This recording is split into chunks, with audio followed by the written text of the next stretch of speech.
s'appelle Tric Trac Troc Souris de choc de Jean-Loup Crépeau. Ça parle de 3 enfants et une mère. La mère, un matin, elle va chercher du pain et elle a eu un accident. Et les enfants vont devoir manger et dormir chez leur voisin, le père Ventru.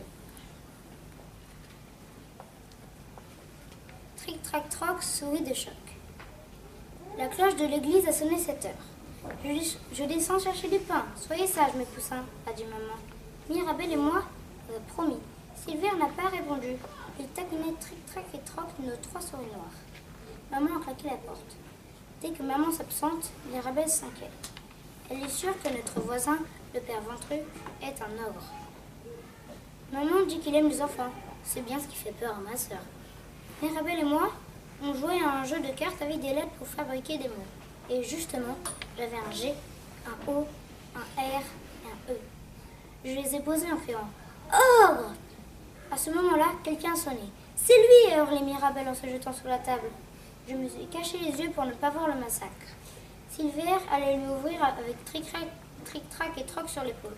Il chantait « Toc toc toc, on toque à la porte, Tric Trac Troc seront les plus fortes. » Maman dit qu'on n'ouvre pas à n'importe qui, mais Silver n'oublie jamais.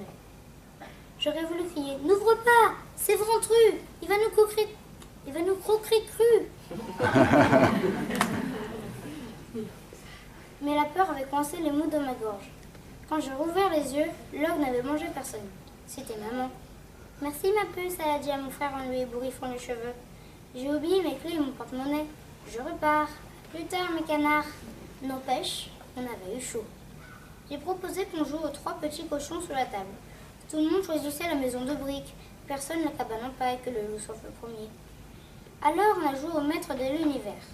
La table est devenue le château des ombres.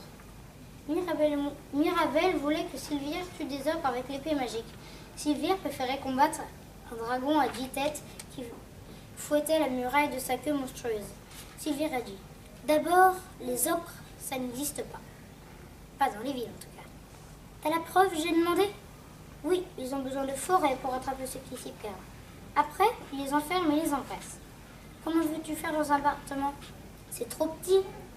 Et les congélateurs, a demandé Mirabelle. C'est pour les chiens? Silver n'a pas pu prétendre le contraire.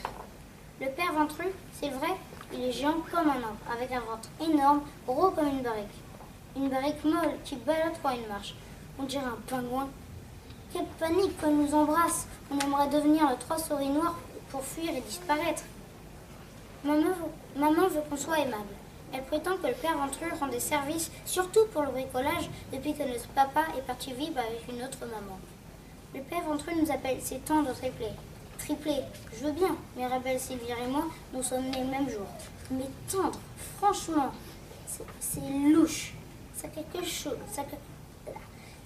quelque chose, non? La cloche a sonné 8 coups. Mirabelle a commencé à pleurnicher. Qu'est-ce qu'elle fabriquait, maman? Quand la sonnerie du téléphone a retenti, on a tous sursauté. Silver a décroché. Il a écouté. Il faisait une drôle de tête. C'était maman. Elle avait eu un accident en empêchant Mémé Aglaé de se faire écraser. Mémé Aglaé, c'est une vieille dame qui traverse Regarder et qui habite au rez-de-chaussée avec son chat Belzébuth, qui n'est pas le copain de Tric Trac et Troc. Vous pensez bien. Bref, l'hôpital voulait garder maman cette nuit, mais ce n'était pas grave. La grosse catastrophe, c'était que le père Ventru allait nous emmener chez lui pour manger et dormir.